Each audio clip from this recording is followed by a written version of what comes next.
ariko nkuko tubwira ko iyi channel igiraho ibintu bitandukanye, ibihangano, ubutumwa, ibiganiro byose tubagezaho. Yewe mushumba, mupastori, muhanuzi ufite icyo wageza ku banyarwanda cyangwa se isi yose, waza nawe tukakwakira ukavuga ikiri ku mutima wawe. Abadukurikirana mwese muri diaspora mu bihugu bitandukanye, mwese ni karibu rwose. Imana ibamugisha, amarembo arakinguye. Reka rero nakire abatumirwa bacu batuganirize ikiri ku mutima wabo Imana bashyizeho. Sinzi ni pastori, undi ni umuvugabutumwa evangeliste, n'umuhanuzi, ariko sindavuga byinshi, baraza kubibwirira nabo. Imana ibamugisha. Reka mbakire, baratangira basenga kugira ngo tumeze tumva neza icyo Imana ashyize ku mutima yabo. Imana ibamugisha. Reka nakire pastori kugira ngo atangire asenga, tumeze tugumya tuganira. Reka dusenge. Imana mu izina rya Yesu. Mana ndagushimiye, ndaguhimbaje mu izina rya Yesu. Mana gushimiye ubuntu n'imbabazi watugiriye. Data waturinze tutarabo kurindwa, ari benshi bavuye muri uyu mubiri, ariko twebwe amasaha y'aya Mwami Yesu turashima izina ryawe, uhabwe icyubahiro.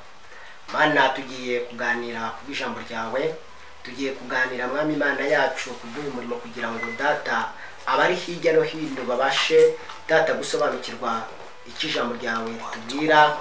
Ese amahame, ese amategeko atubwira iki?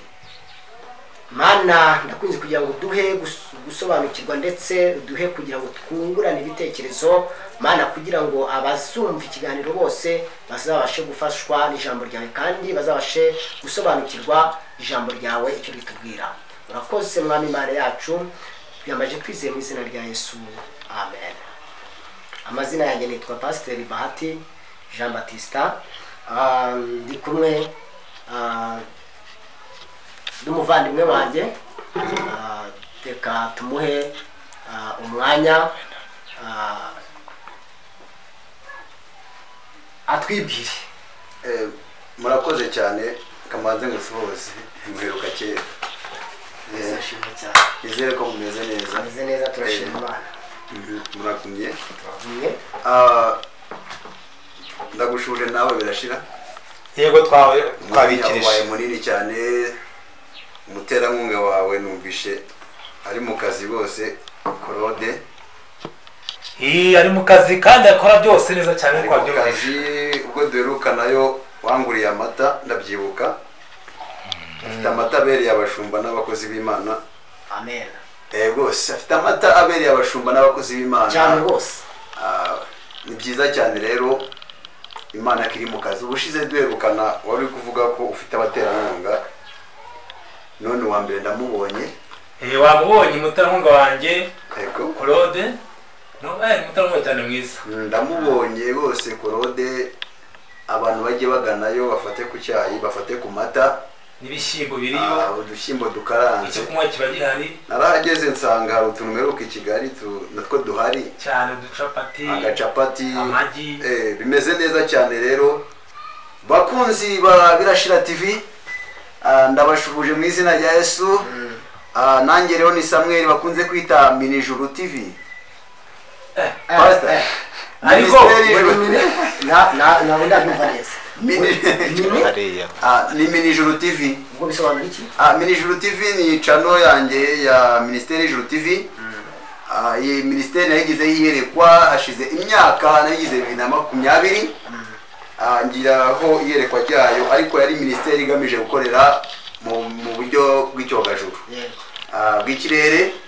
Rero Minijuru bivuga Ministeri y'Ijuru TV.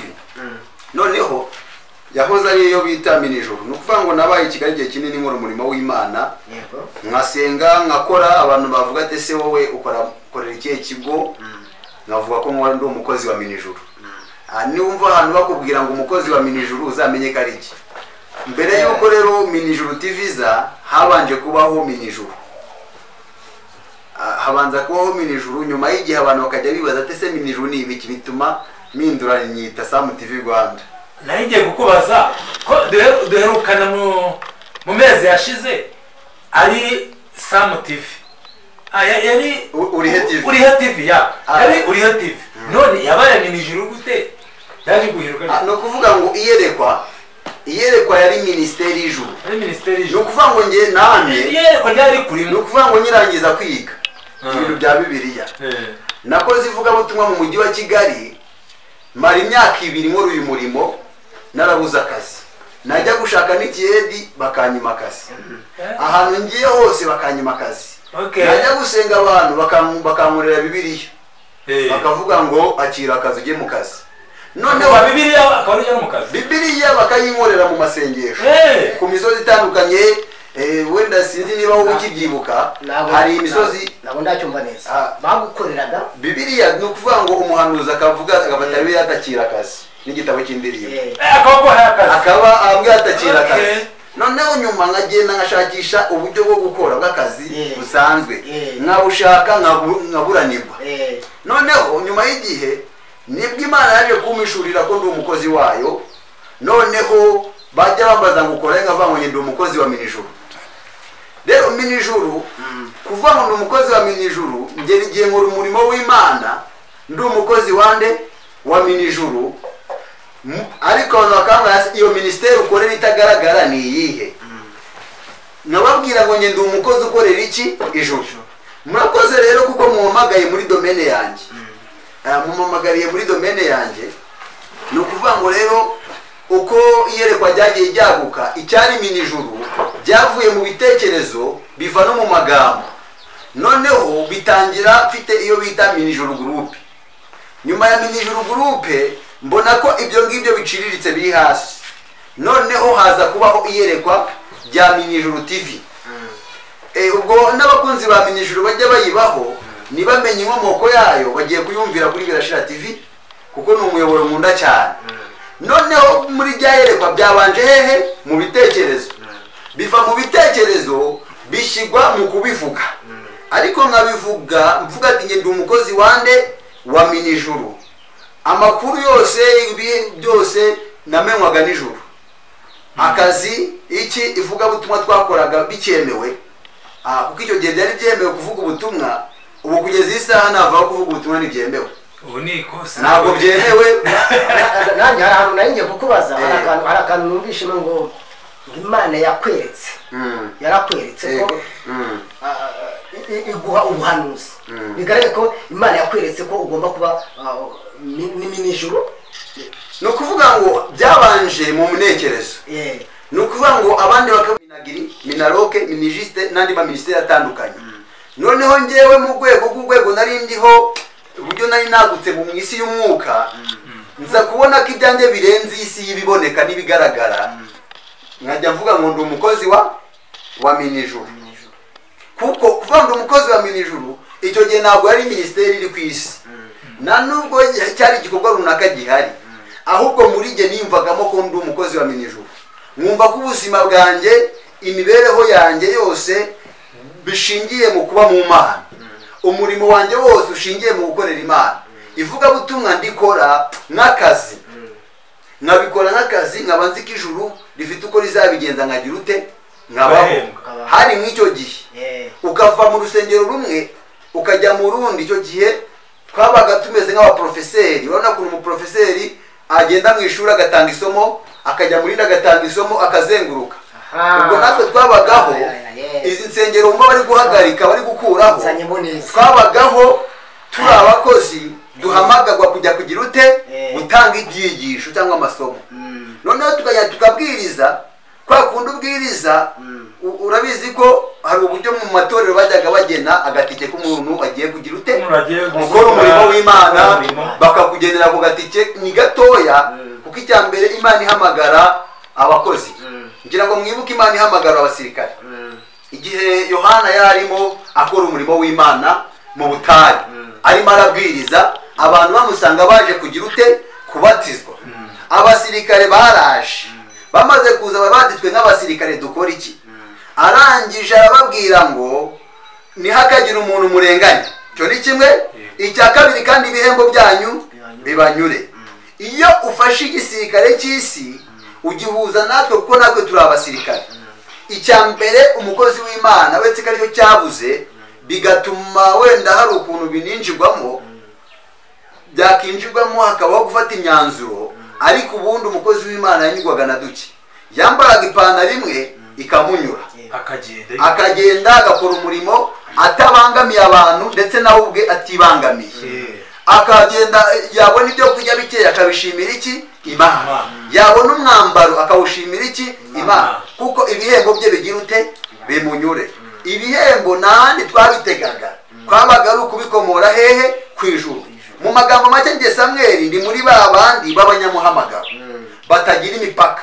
Ngewe mfite na nuzima myumenyi ya Sendimi International inyemerera kuzenguruka ni ukuvuga ngo Sendimi International iyo bisobanuye mu Kinyarwanda biravuga ngo ninde watugendera.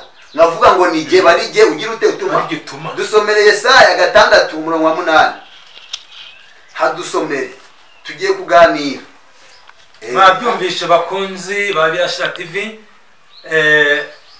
Samu Minijuru nibyo umukozi wa Minijuru. Umukozi wa Minijuru mwabyumvishe. Nagiye ko bidasanzwe uyu munsi nako bisanzwe rwose. Reka mbasabe nukupe nuze kuva utarangije ikiganiro. Reka dukomeze ndacyasobanura Minijuru mu gihe ari kwadushakira. Yesaya 6:8. Numva ijwi ry'Umwami Imana. Numva ijwi ry'Umwami Imana yego ndatuma ninde watugendera, maze ndavuga nti ninjye abari nge utuma. Ngo nuko ngo numva ijwi ry'Umwami Imana rimbwira riti ndatuma nde. Nukuvuga ngo Sendimi International twayize twiga dusobanukiwe. Mbibutse ko nge niga iyo somo nagize mfunze. Warufungiye muri gereza. None bivuze ngo wabaye nayo wana. Oya ntabwo nari mfunzwe nzira ubutumwa bwiza. Nge nari mfunzwe n'abanyabyaha bose nzira ibyaha byanjye. Ntabwo nari mfunzwe nzira ubutumwa.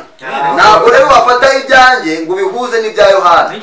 Ahubwo ngewe urumva Imana yamamagaye nigira teoloji muri gereza maze kuyiga. Iyo nego ivuga aho ngaho usomye turayihabwa nk'abantu twigaga. Noneho hari ijambo rero numva ijwi ry'Umwami Imana rimbwira ati ndatuma ninde watugendera. Aha ngaha mwibutse Yesaya kugira ngo atumwe Imana yari yamaze kumukoza ikara hehe? Ku munwa. Nanjye rero uyu muhamagaro cyangwa se uko gusengerwa ibi bintu byabaye ndi muri gereza ari Imana yari iri kunkoza ikara ku munwa uri gushya. Wa muntu ukora ibyangwa n'Uwiteka Imana ya kamere y'ibyaha ari nabyo byamfungishije iri gushya. Ndi mu ruganda rwo gucurirwamo bita gereza. Noneho muri kwa gucurwa muri rwa ruganda rwitwa gereza ngirirwa umugisha wo guhabwa inyigisho za Sendimi International. Ndaziga umwaka wose maze kuziga mpabwa impamyabumenyi ivuga gutyo.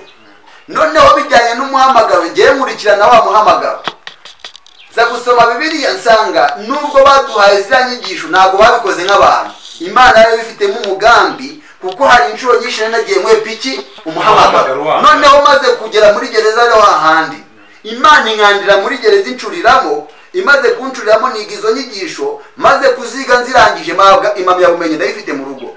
Maze kuyihabwa rero ubwo mpamagare gukora iki umurimo. Gato ndetse gato wari uri muri gereza. Nari ndi muri gereza. Nigira muri gereza. Maze kwigira muri gereza uva muri gereza ujya mu ishuri. Oya nigiye wahawe impamyabumenyi uri muri gereza. Amasomo twe dufite abarimu dukurikirana muri gereza ariko ikigo si cya gereza. Ni icy'umwo bita Karekezi aba muri Amerika. Wari wemerewe na leta kuza kwigisha abafungwa. Akabaha inyigisho ashingiye kuba pasiteri bari mu magereza bakigisha abandi bantu bavuga ubutumwa barimo bafunzwe bazira wenda ibyaha byabo. Noneho bakagororwa muri kwa kubagorora bakabagorora bajyana no mu ijambo ry'Imana kugira ngo binjire mu muhamagaro neza. Mubwo kubagorora mubwo buryo rero niho nanjye ndi mwabo ngabo bagororewemo bahabwa inyigisho ziyo impamyabumenyi mvamo nyifite. Mu kuyivamo nyifite noneho ndangije mu meziki umuhamagaro kuko nari maze guhamagarirwa he bundi bushya muri gereza. Noneho se muri iki gihe tugezemo. We wahamagawe n'Imana muri icyo gihe uri muri gereza. None muri iki gihe ntabwo dushaka umuhamagara. Turashaka abize basobanura Bibiliya uko igize. None se ko wumva aho uwo muhamagaro nkubwira urumva atarimo kwigishwa? Nyine wewe warahamagawe. Izi sa wenda urugero nka paruwasi. Tufate paruwasi. Mu paruwasi igomba kuba ihagarariwe n'umuntu wize, ufite lisansi, wowe ufite diplome, ufite dogitora. Umva muvandimwe Bahati, uri kuvanga ibintu. Ivuga butumwa n'ubupasiteri naho bihuriye. Ni ibintu bibiri bitandukanye. Ni ukuvuga ngo umuvuga butumwa ntabwo agiye kuyobora. Kuko kuyobora habamo amategeko agenga kuyobora. Ntabwo wayobora utarize kuyobora, nibyo ni ukuri. Twebwe twize kugira ngo tuba bavuga butumwa. Ikibazo dufite si uko banze ko tuba abapasiteri. Ikibazo dufite nuko aho twavugaga ubutumwa, aho twabuvugiraga hatakiboneka. Ntabwo ikibazo dufite wowe uri pasiteri. Ikibazo ufite ni uko udafite aho uyobora, kandi urinde uri pasiteri. Kuba utarize waranyazwe, kuko wari uzi ubwenge ndakuzi. Ubwenge wari ubuzi kandi mu ishuri waratsindaga ngira yabizi. Satani yarakuriganyije kugira utazakora uwo muri gukora. Akuriganya gukomeza amashuri, ubu iyo yakomeza ukabanire kaminuza nta kibazo ufite. Ikibazo ufite si leta, ikibazo ufite si RGB, ikibazo ufite si ikinda, ahubwo ufite ikibazo cya karande yakunyaze gukomeza kwiga. Ahubwo iyo karande yakunyaze gukomeza kwiga nicyo kibazo ugize ute? Pastor sibyo? Nicyo kibazo ufite kuko ubwenge wari ubufite. Bahate ndakuzi. Wari wigagamo wa gatatu niga mu wa mbere. Ubwenge bwawe ndabuzi. Mu bantu bahamagaraga babaye abambere ndabizi ko wazagamo. Ubwo bwenge wari ufite naho wagarukiye ntabwo wigeze ubuzwa kwiga n'Imana. Ngivuga ati mwana wanjye va mu ishuri ujye kugira ute? Kunkorera. Wavuyemo nk'uko abandi bibacanga cyangwa se ubuzima bwanga bakagira ute? Ubwo kuvamo kwawe rero ni ya karande iri gukubuza kugira ute? Kwiga. Nk'ubu urugero rwa hafi Yesu ahamagara. Yesu atoranya intumwa, yatoranyije intumwa 10 uretse abantu twavuga bagaragara nk'abaciriritse, nabo yakuye mu nki mu ruzi bari kuroba. Aba bantu Bahati Akagera karahari, Pastor karahari. Ndabyumva. Na Korode arabizi no umuterankunga wacu akaba n'umunyamakuru.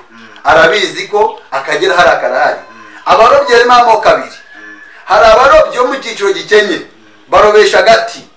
Ntabwo Yesu yigeze kujya guhamagara ngahamagara babesha iki Pastor? Sibwo nabiri gusa. Oya navuza ayo y'ingenzi. Ayo y'ingenzi nabiri. Yahamagaye abarobyi barobesha iki? Incunduru. Amato. Barobesha amato. Kuko incundura ntabwo incundura bazijyanaga mu bwato. Yego. Ariko abahamagara siza abafite uduti. Cyane. Abafite uduti kuki